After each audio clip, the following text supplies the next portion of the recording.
40-50 టన్నులు ఏదైతే ఒక్కొక్క పడవ దాని వెయిట్.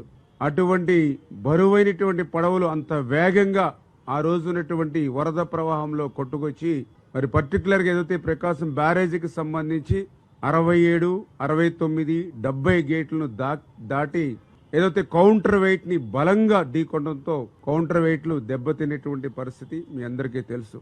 అదృష్టవశాత్తు బ్యారేజీకి సంబంధించినటువంటి మెయిన్ కట్టడానికి గాని బ్యారేజీకి సంబంధించినటువంటి గేట్లను గాని అది తాకకుండా కౌంటర్ వెయిట్ ని తాకడం వల్లే కొంత నష్టం గాని ఉపద్రవంగా కానీ లేకుండా అయినటువంటి పరిస్థితి. నిజంగా గేట్లను గాని లేదా కట్టడాన్ని గాని తాకుంటే మళ్ళీ ఎంత నష్టపోయే వాళ్ళం 5-6 జిల్లాలు అనేటువంటి విషయాన్ని కూడా ఈ ప్రభుత్వం గుర్తుపెట్టుకుని వెంటనే ఏదైతే ఆ యొక్క అంశాలు ఏవైతే ఉన్నాయో వాటిని వెలికి తీసే విధంగా దర్యాప్తు చేయమని చెప్పేసి కూడా ఎవరైతే పోలీస్ అధికారులు కూడా ఇరిగేషన్ శాఖ నుంచి కూడా మనం కంప్లైంట్ చేయడం, దాని మీద దర్యాప్తు కూడా వేగంగా జరుగుతున్న విషయాన్ని కూడా ఈ సందర్భంగా తెలియజేసుకుంటూ, ఎందుకు ఇటు రైతులు గాని ఇటు రైతు సంఘాలకు గాని ఎవరైతే ఉన్నారో వాళ్ళందరూ కూడా ఒకటే కంప్లైంట్ చేస్తూ ఉన్నారు.